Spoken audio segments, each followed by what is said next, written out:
name was Lloyd Walker, and I'd lived alone in a city. I drifted through the concrete meadow like a ghost through the wind.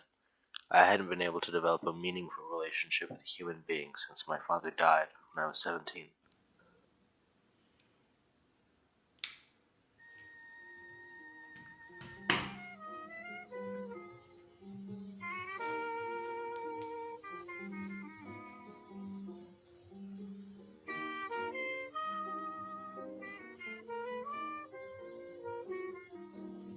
My name was Lloyd Walker, and I'd witnessed the life drain from my father's eyes while he bled out in our bathtub. The note he left was addressed to my mother, who died just 1 year earlier. Broken didn't even begin to describe my condition. My name was Boyd Walter, and if my long-lasting nightmares were anything to go on, I never really had recovered from my father's death. My name is Lloyd Walker. My name is Lloyd Walker, and my trauma led me on a path to metaphysical discovery. Towards the end, I feared I was close to accomplishing my goal, close to quenching my thirst for forbidden knowledge. I'd become obsessed with death and how to prevent it. I knew if I could find a way to pull people back from the edge of nothingness, then I could establish actual relationships without the fear of them ending. I tried countless methods, starting first with things like electric currents. Though this elicited a response from the bodies of many deceased animals, said response was most likely nothing more than an induced cadaveric spasm. At some point in my desperate search, I'd become fascinated with themes of magic. I did as much research as I could get my hands on, and that research led me further down the rabbit hole. While reading some ancient book written by a woman presumed to have been insane, I got wind of a text. The title was not written, instead it was a sigil carved into the cover and traced over with blood. From the woman's book, I gained a description of the sigil I was to begin looking for. What you must understand is that when I started, I was skeptic, agnostic at best. You must understand that I did not start with resurrection. As with many things, witchcraft must be practiced for more powerful results. However, I did start with something held under the same category as resurrection and witchcraft. I started with a curse, another weaker form of forbidden magic. I truly didn't expect anything to happen. But the results were immediate.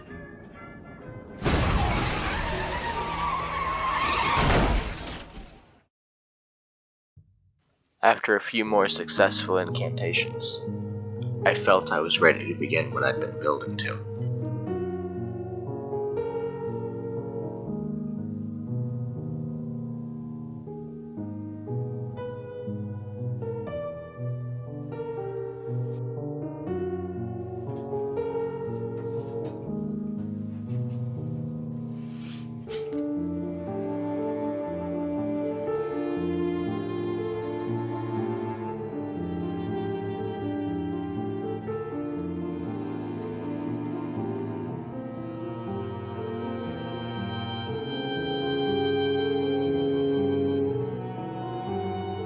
After my first successful resurrection, I was completely astounded. I don't remember how long I stared on. As I sat there silently celebrating my accomplishment, a thought began to plant itself deep in my mind.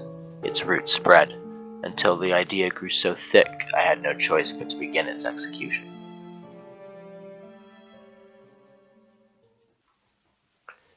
Humans are social creatures, and thus it's exceptionally hard for one to have isolated themselves for as long as I had.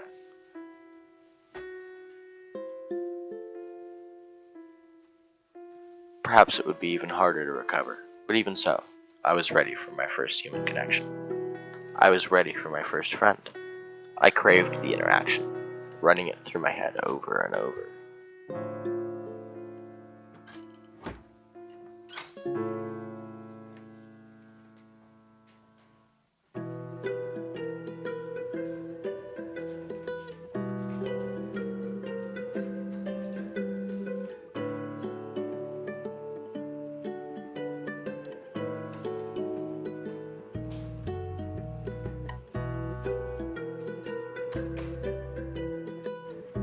It took longer than I thought to create the connection I longed for. I spent most of my time walking aimlessly, going nowhere and everywhere. After a few months, I'd gotten greetings here and there, short conversations, but never anything substantial.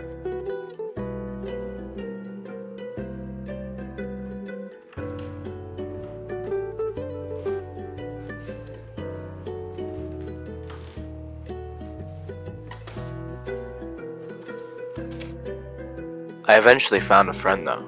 He was interesting to talk to, and he didn't feel hollow, as many of those I tried to talk to in my search had.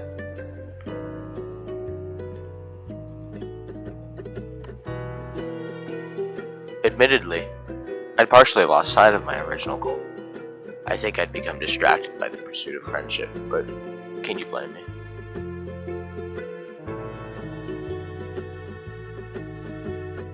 I didn't forget, though. I couldn't.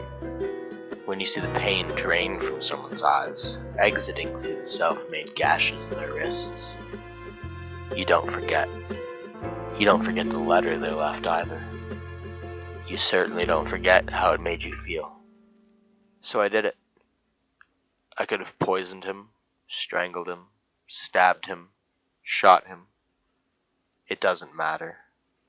After it happened, I was paralyzed, terrified that even after all my experimentation and practice, something could go wrong. More than anything, I feared not being able to bring him back, and the consequences associated with that potential failure.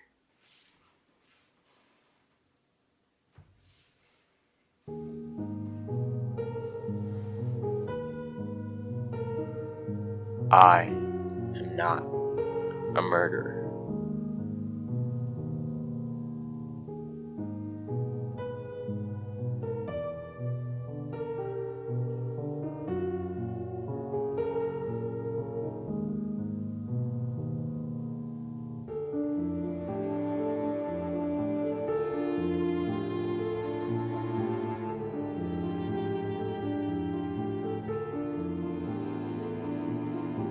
I am not a murderer.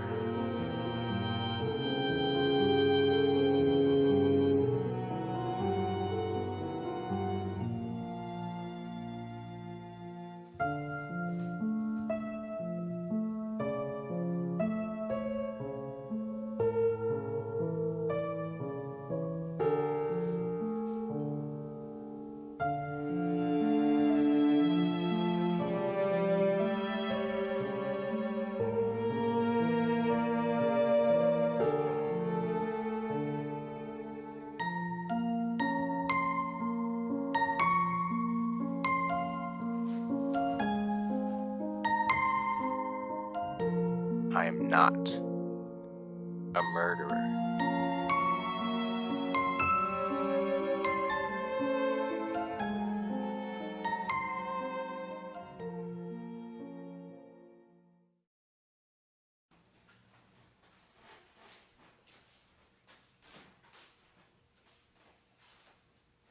Theo? Are you okay? I'm fine.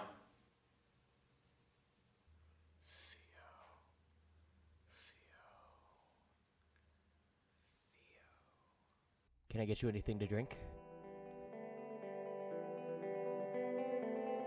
Water.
There was something off about Theo. I feared I'd somehow wavered from the instructions, but I couldn't take it as a failure. I'd found a way to raise the dead, a way to defy the very laws of nature. I'd accomplished the impossible. Besides which, I couldn't bear to be alone again. I couldn't bear to be isolated by fears that need not be in place anymore. I set my mind to finding out what was wrong with Theo so I could perfect my technique.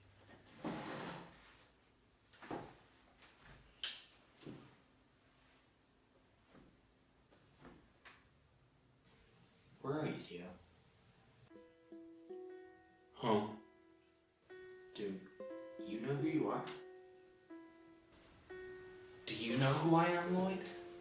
Do you have any idea what that book is? The sheer, untapped power it holds?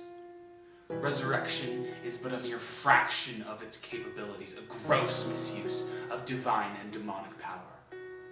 I am what happens when you misuse the tools you're given, Lloyd. Is it the book you want?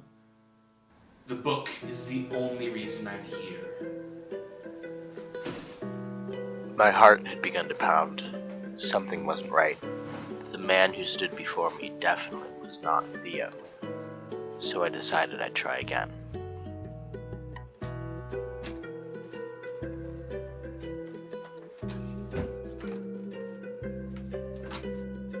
My name was Lloyd Walker, and though it fills me with dread to write, I fear that this is the story of how I died. I fear I've tampered with the forces of nature too far, and must bear those unfortunate consequences. I will step courageously into the light, for I know my parents await me beyond. If I survive, I cannot risk another failure. I'll perfect my technique, for if I'm unable, then life is not worth living.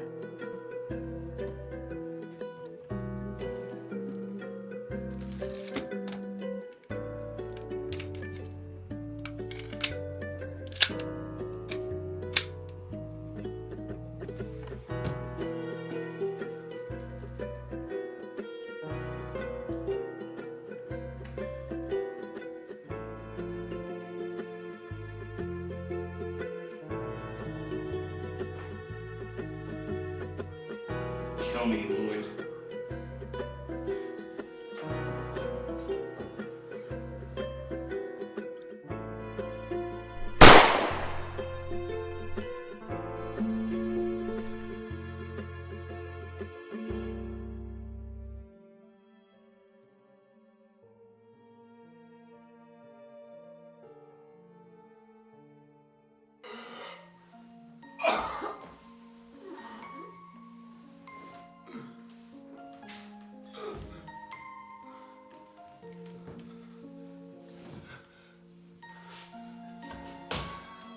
Lloyd, you can kill the body, but you cannot destroy the soul that occupies it.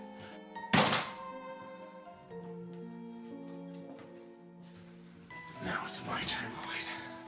I'm gonna break your bones and flay your flesh. I'll poison your organs with an unfathomable plague. Do not delay the restoration of balance. You can hear the book calling out to me.